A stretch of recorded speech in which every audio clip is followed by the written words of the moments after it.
तो चलिए बढ़ते हैं आज की कहानी की ओर। दोस्तों, ये कहानी तब की है जब मैं एक ट्रक ड्राइवर हुआ करता था। हालांकि अब इस काम को मैंने हमेशा हमेशा के लिए अलविदा कह दिया है। तो आइए जानते हैं मेरी ज़िंदगी के साथ हुई एक ऐसी खौफनाक घटना जिसके बाद मेरी ज़िंदगी पूरी तरह से बदल गई। मैं जिस काम को भगवान की तरह पूजा करता था, उसी काम ने मुझे बैक फुट पर धकेल दिया था। दोस्तों, ये उन दिनों की बात होगी जब सामान पूरी तरीके से डिलीवर होकर निकलता था तो मुझे हर डिलीवरी के ऊपर 5,000 की रकम मिलती थी और मैं कोशिश करता था कि 2-3 दिनों में एक डिलीवरी को पूरी तरह से ख़त्म कर दूं। एक शाम जब मेरा ट्रक कंटेनर पूरी तरीके से भर गया था तो मैं उसे लेकर निकलने वाला था। इसी बीच मुझे पता चला कि आज मेरे खलासी की तबीयत बिगड़ गई है, तो ऐसे में सामान की निगरानी रखना मेरा ही काम है और मुझे अकेले जाना होगा। आज से पहले मैंने कोई भी डिलीवरी अकेले नहीं की थी। हर डिलीवरी में मेरे साथ मेरा खलासी होता था। ऊपर से इस डिलीवरी को करते समय मुझे काफ़ी चीज़ों का ध्यान भी रखना था, क्योंकि आज जिस जगह पर मैं जाने वाला था वो मेरे लिए एक नई जगह थी। उसी जगह पर मैं आज से पहले कभी नहीं गया था। फिर मैं अपनी ट्रक लेकर अपने अड्डे के लिए निकल पड़ा। वैसे तो हम ट्रक ड्राइवर रात में डिलीवरी करते समय बड़ी राहत की सांस लेते हैं, क्योंकि जैसे सुबह का माहौल होता है तो ट्रैफिक सड़क पर इस कदर फैल जाता है कि हम किसी भी हालत में उस ट्रैफिक को पार नहीं कर पाते, खासकर जब हमारी ट्रक पूरी तरह सामान से लदालद भरी हुई हो। कुछ देर के बाद जब मैं टोल टैक्स पर पहुंचा तो टोल काटते वक्त उस आदमी ने कहा, भाई साहब किस तरफ जा रहे हो आप? तो मैंने अपने हाथ से इशारा करते हुए कहा, बरमूडा आंगनवाड़ी की तरफ जा रहा हूँ, आपको चलना है क्या? जैसे मैंने उस जगह का नाम लिया तो उस आदमी ने मेरी तरफ अपना हाथ करते हुए कहा, अरे नहीं नहीं भाई साहब, वहाँ कोई नहीं जाता है और मुझे वहाँ जाकर मरना नहीं है। उस आदमी की बातों ने मुझे एक पल के लिए हैरान कर दिया था। फिर मैंने ज़्यादा ध्यान नहीं दिया और अपनी ट्रक लेकर वहाँ से निकल पड़ा। मैं नहीं जानता था कि आज की कमबख्त रात मेरे लिए काफ़ी ज़्यादा खौफनाक सिद्ध होने वाली है। फिर जैसे मैं ट्रक लेकर उस एरिया में पहुंचा जहां पर मुझे डिलीवरी के एड्रेस के बारे में कोई जानकारी नहीं थी, तो वहां जाते ही मैंने देखा कि सामने की तरफ मुझे जो नज़ारा नजर आ रहा था वह एक लंबी चौड़ी कच्ची सड़क थी। वहां पर कंकड़ पत्थर ज़्यादा थे, बजरी की रोड नहीं थी। और उसके बाद जैसे मैं वहां पर पहुंचा तो मैंने देखा कि वहां पर मुझे कोई आदमी अपना हाथ हिलाते हुए नजर आ रहा था। मैंने सोचा कि शायद ये आदमी लिफ्ट मांग रहा है। मैंने उस आदमी के पास ले जाकर अपनी ट्रक को रोका तो उस आदमी ने कहा, भाई साहब आगे मत जाना, ये दूसरी बार था। जब मैंने उस रास्ते के बारे में एक अजीब बात सुनी थी तो मैंने उस आदमी से बोला, क्यों भाई साहब आगे क्या है? तो उसने इस हाथ को गर्दन पर रखते हुए मुझे मरने का रिएक्शन दिया। यह देखकर मैं पूरी तरीके से हैरान रह गया था। अभी मैं उस आदमी से कुछ और बातें पूछने वाला था कि वो किसी पागल कुत्ते की तरह वहां से भाग निकला। ऐसा लग रहा था मानो उस आदमी का दिमाग सटका हुआ है। जब मैंने साइड मिरर में देखा तो वो आदमी मेरी ट्रक की लाइट से अब काफ़ी दूर चला गया था। उन लोगों ने मेरे अंदर एक वहम डाल दिया था, आखिर इस रास्ते में ऐसा क्या है। उसके बाद जैसे मैंने ट्रक को स्टार्ट किया तो पता नहीं कैसे, लेकिन सड़क के बीचों बीच में मुझे 2 आंखें चमकती हुई नजर आई। मैं उन्हें ठीक से देखने की कोशिश करने लगा। फिर काफ़ी देर तक मैंने ट्रक की हेडलाइट को जलाए रखा, लेकिन अब वो 2 चमकती हुई आंखें तो ट्रक के सामने से गायब नहीं हो रही थी। फिर मैंने ट्रक की लाइट को ऑफ किया तो मैंने देखा कि इतना गहरा अंधेरा होने के बावजूद भी वो आंखें चमक रही थी, यानी कि वो हेडलाइट्स के बिना ही चमक सकती थी। फिर मैंने ट्रक को आगे बढ़ाया। इस बार मैंने अपनी गाड़ी को पूरे संतुलन के साथ आगे बढ़ाया था, क्योंकि उस रास्ते के बगल में एक गहरी खाई बनी हुई थी। शायद वो कोई खदान थी जिस पर काम चल रहा था, लेकिन अब वहाँ के सारे कर्मचारी शायद काम छोड़कर घर जा चुके होंगे। इतनी रात को वहाँ कौन काम करता है? तभी मेरी नज़र एक आदमी पर पड़ी जिसके हाथ में कुछ था। ऐसा लग रहा था मानो वो मिट्टी को खोदने वाला औजार है। फिर कुछ देर तक तो मैं उस आदमी को इसी तरह घूरता रहा। फिर वो आदमी चुपचाप सड़क से उतरकर उस खदान में चला गया। फिर दोबारा मैंने सामने की तरफ देखा तो मुझे उन चमकती हुई आंखों की याद आ गई, लेकिन अब सामने की दिशा में मुझे वो चमकती हुई आंखें नजर ही नहीं आ रही थी। मैं अपनी आंखों को फाड़कर अभी भी उसी तरफ देख रहा था, लेकिन वो चीज़ मुझे नजर ही नहीं आई। मुझे लगा कि शायद वो कोई जंगली जानवर है जो अब यहाँ से गुजर चुका है। फिर मैं बिंदास होकर फिर से ट्रक ड्राइव करने लगा, लेकिन साला किस्मत को आज ही खराब होना था। इतनी घनी रात में अचानक ही ट्रक झटका खाकर रुक गई। ट्रक को इस तरह रुकता देख मुझे समझ में आ गया था कि पहले वाली प्रॉब्लम फिर से जन्म ले चुकी है। दरअसल मेरी ये ट्रक जिसका इंजन काफ़ी पुराना हो गया था, उसके बाद मैं तुरंत ही नीचे उतर गया और अपनी ट्रक के सामने वाली बोनट को खोलने लगा। अभी मैं ट्रक को चेक कर ही रहा था कि तभी वो आदमी फिर से मेरे पास भागते हुए आया। फिर उस आदमी ने कहा, अरे भाई साहब, मैंने तो बोला था कि इस रास्ते से मत गुजरो, लेकिन तुम कहाँ किसी की सुनते हो। उस पागल आदमी की बात सुनकर मैं हल्का सा गुस्से में आ गया और गुस्सा करते हुए बोला, अबे है कौन तू और यहाँ क्या कर रहा है, चल निकल यहाँ से। मुझे लग रहा था कि इस आदमी का दिमाग सटका हुआ है, इसलिए अजीब अजीब बातें कर रहा है, लेकिन हकीकत तो मुझे भी नहीं पता था। फिर मैं अपने ट्रक के बोनट को चेक करने में जुट गया। अभी मैं अपने ट्रक के बोनट को चेक ही कर रहा था कि तभी मेरे कान में किसी की आवाज़ आई, चले जाओ यहाँ से, वरना धरती में यहीं पर जिंदा गाड़ दिए जाओगे। पहली बार तो मैंने इस बात पर ज़्यादा ध्यान नहीं दिया, लेकिन फिर एक बार मुझे इसी तरह की आवाज़ का अनुभव हुआ। जैसे मैं अपने पीछे मुड़ा तो मुझे कंबल ओढ़े कोई उस रास्ते से भागता हुआ नजर आया। उसके बाद जैसे वो आदमी वहाँ से कंबल ओढ़कर भागा तो मैं भी तुरंत उसका पीछा करने लगा। और इस समय तक मैं भूल गया था कि मुझे अपनी ट्रक को ठीक करना है, क्योंकि मुझे लग रहा था कि शायद वो आदमी कोई चोर है। अभी वो आदमी वहीं बगल में नजर आने वाले खदान के अंदर चला गया और तभी मेरे कदम भी एकदम से थम गए, क्योंकि उसके बाद मुझे लगा कि मुझे इस खदान के अंदर नहीं जाना चाहिए, क्या पता अंदर क्या मौजूद हो। इसलिए मैं वापस से पलटने लगा और यही सोचकर मैं वापस से ट्रक के पास पहुंच गया। उसके बाद जैसे मैं ट्रक के पास पहुंचा तो मैंने देखा कि ट्रक का दरवाज़ा तो एकदम खुला हुआ था, लेकिन ट्रक के अंदर कोई नहीं था। हालांकि ट्रक की चाबी तो मेरे पास थी और मुझे अभी भी अच्छी तरह से याद था कि जाते समय मैंने ट्रक के दरवाजे को पूरी तरह से लॉक किया था। फिर ट्रक का दरवाज़ा अचानक ही इस तरह से कैसे खुल गया, यही मुझे समझ में नहीं आ रहा था। जब मैंने ट्रक के अंदर झांक तो देखा तो मुझे अंदर कोई भी नज़र ही नहीं आया। फिर दरवाज़ा किसने खोला, तभी मेरी नज़र ट्रक के अंदर पड़ी, एक बोतल पर पड़ी। उसके बाद जैसे मैंने उस बोतल को खोलकर देखा तो मैंने पाया कि बोतल के अंदर कुछ था जो मुझे ठीक से तो नज़र नहीं आ रहा था। फिर मैंने उस बोतल को रोशनी में किया तो मेरे पूरे शरीर में एक बिजली सी दौड़ गई। दरअसल वो बोतल पूरी खून से भरी हुई थी। मैंने उसी वक्त उस बोतल को उस सड़क के ऊपर फेंक दिया। जैसे ही बोतल सड़क पर गिरी तो उसके बाद सड़क के ऊपर पूरे तरीके से खून बिखर गया और इस चीज़ की मुझे बहुत ही ज़्यादा उबाकियाँ आने लगी। कुछ देर के बाद ही मुझे उल्टी जैसा महसूस हो रहा था और अब तो मैं पूरे तरीके से कंफर्म हो गया था कि यहाँ पर कुछ तो गड़बड़ चल रही है, यहाँ पर कुछ ऐसा चल रहा है जो मेरी भी समझ से बाहर है। फिर मैं बोनट चेक करने लगा और उसके बाद मैंने जैसे बोनट को ओपन किया तो मैंने देखा कि उसके अंदर से तो धुआं निकल रहा था। इतने में ही मेरी ट्रक पता नहीं कैसे लेकिन अचानक ही खिसकने लगी और अब धीरे धीरे मेरी ट्रक उस खाई की तरफ जा रही थी जिस तरफ वो एक खदान बनी हुई थी। फिर मैंने ट्रक को रोकने की कोशिश तो की, लेकिन एक आम इंसान ट्रक के सामने भला कितनी देर तक रोक सकता है। मैंने बहुत ही कोशिश की, लेकिन अपने ट्रक को रोक पाना मेरे बस से बाहर था। और फिर देखते ही देखते मेरी ट्रक उस खदान में गिर पड़ी। उसके बाद जैसे ट्रक उस खदान के अंदर गिरी तो मेरी आंखें फटी की फटी रह गई, मेरे रोंगटे खड़े हो गए थे और अब मुझे समझ में नहीं आ रहा था कि आगे क्या होगा। फिर वहाँ पर एक बहुत ज़ोरदार धमाका हुआ और उस धमाके के साथ ही ट्रक के चिथड़े चिथड़ उड़ गए, यानी कि अब सब कुछ बस कुछ ही पल के अंदर बर्बाद हो गया था। उस समय मैं अपना सर पकड़कर वहीं रोड के किनारे बैठ गया, क्योंकि अब मैं कुछ नहीं कर सकता था, बस वहाँ पर हुई बर्बादी को अपनी आंखों से देख सकता था। अभी मैं अपना सर पकड़कर उस सड़क के किनारे बैठा ही था कि तभी वो पागल आदमी फिर से भागते हुए मेरे पास आया और बोला, अरे भाई साहब क्या हुआ, मैंने तो पहले ही बोला था अपनी बर्बादी देखनी है तो यहाँ रुक जाओ और अगर अपनी ज़िंदगी बचानी है तो यहाँ से निकल जाओ, लेकिन तुमने तो मेरी बात ही नहीं मानी। और हाँ, अभी तो सिर्फ तुम्हारी संपत्ति का नाश हुआ है, तुम्हारी ज़िंदगी तो अभी बची हुई है, तो थोड़ा इंतज़ार करो। इस बार मैं पूरे गुस्से के साथ अपने पीछे मुड़ा तो वो आदमी वहाँ से वापस से गायब हो चुका था। पर इस बार मुझे इतना तो मालूम पड़ चुका था कि ये इलाका पूरा ही अजीब है और यहाँ जो भी होता है वो काफ़ी अजीब होता है। ऐसा नहीं था कि मुझे कुछ ज़्यादा डर लग रहा था, लेकिन धोखा तो इस बात का था कि मैं अपने ट्रक को सही सलामत नहीं बचा पाया।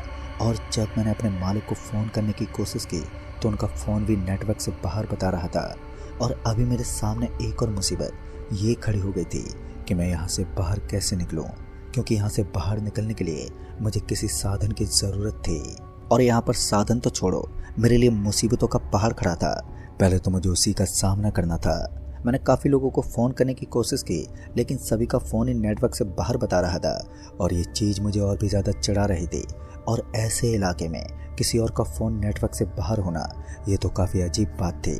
फिर उसके बाद मुझे उसी आदमी का सहारा सूझा जो मुझे बार बार चेतावनी दे रहा था।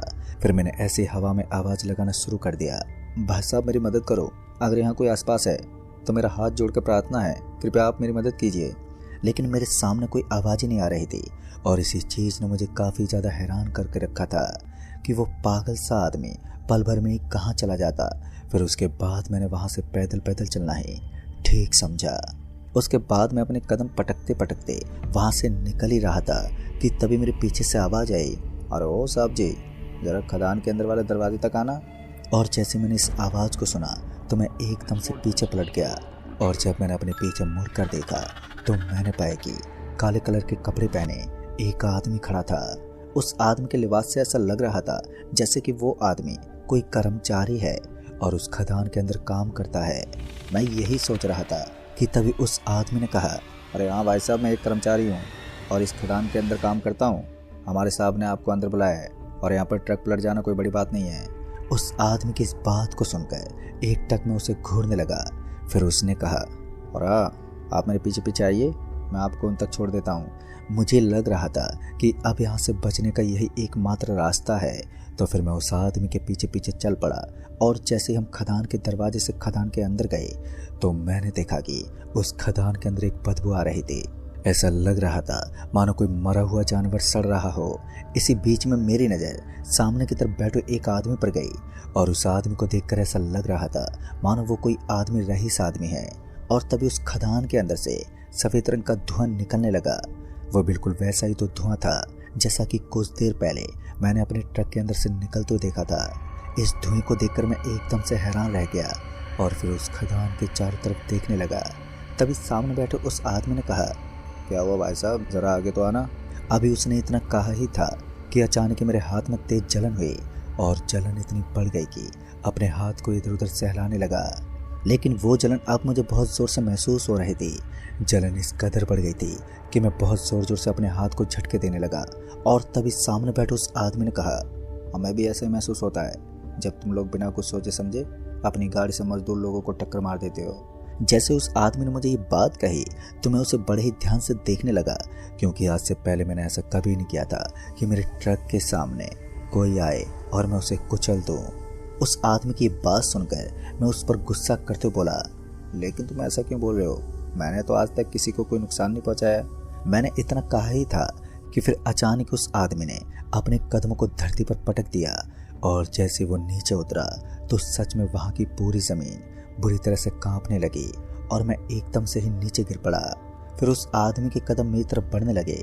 जब मैंने उस आदमी के पैरों को ठीक से देखा तो मैंने पाया कि उस आदमी के पैर पीछे की तरफ मुड़े हुए थे और वो काफ़ी ज़्यादा डरावना था।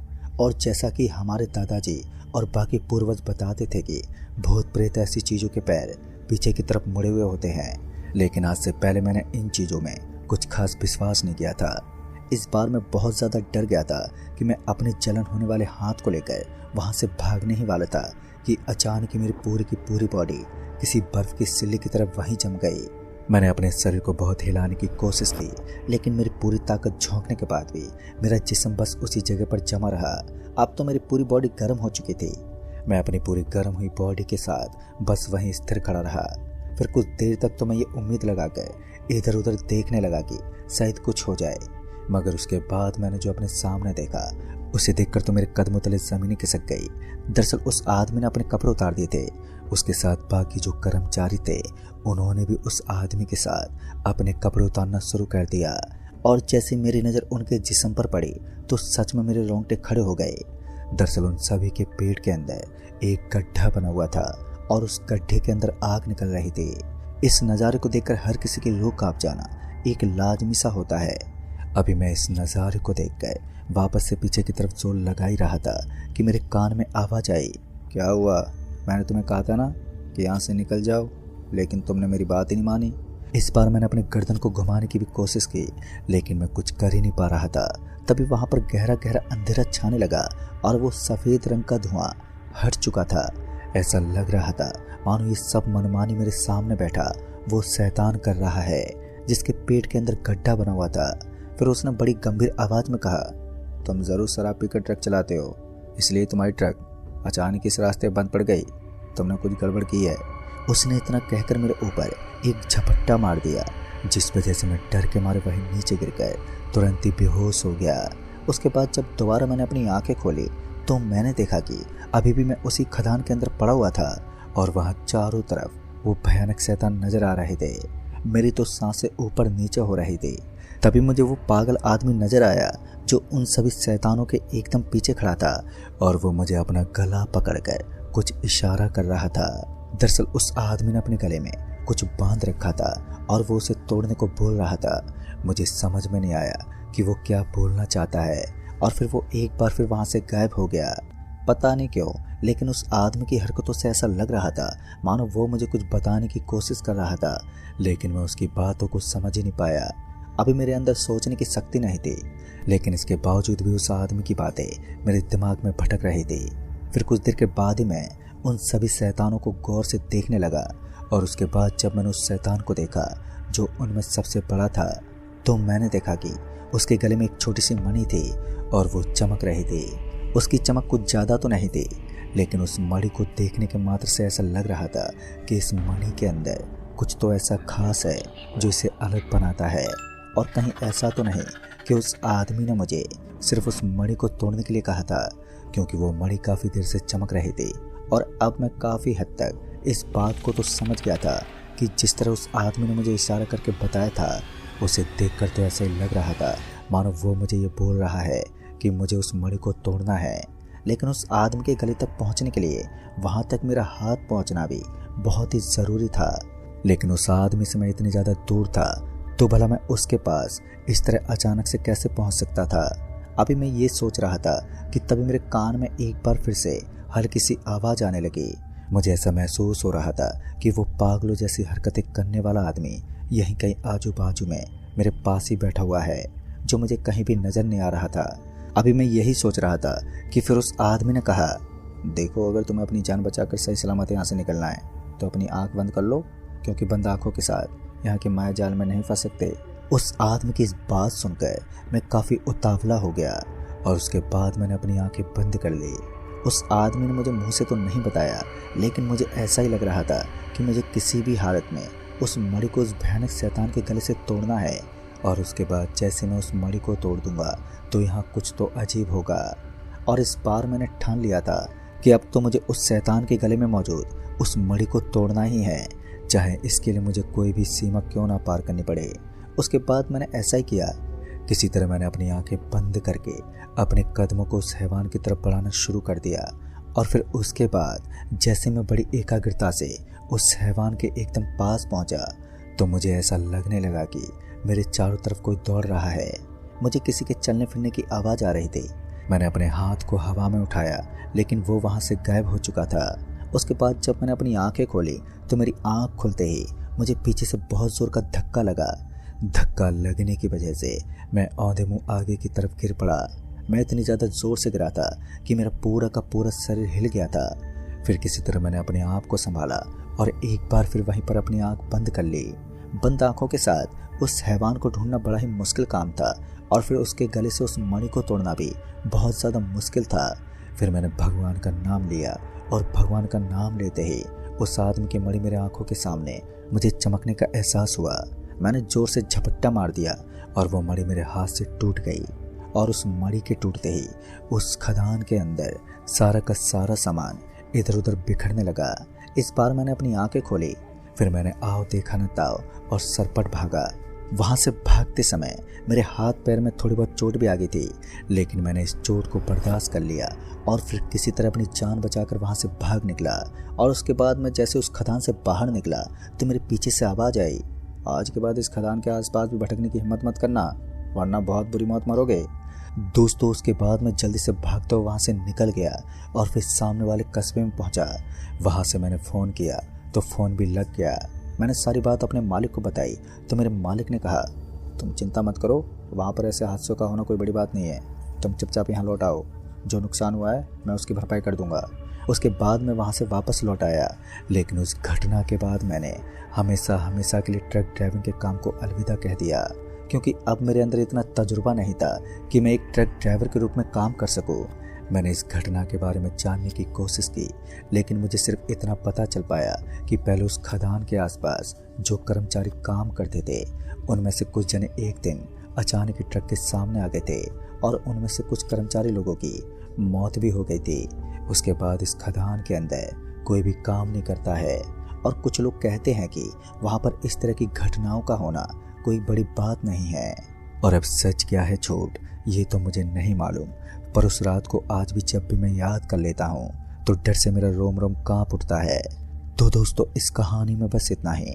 कहानी आपको पसंद आई हो तो वीडियो को लाइक शेयर जरूर कर दें और साथ ही हमें नीचे कमेंट बॉक्स में जरूर बताएं। जल्द ही मिलूंगा ऐसी एक और नई कहानी के साथ, तब तक के लिए बाय एंड टेक केयर।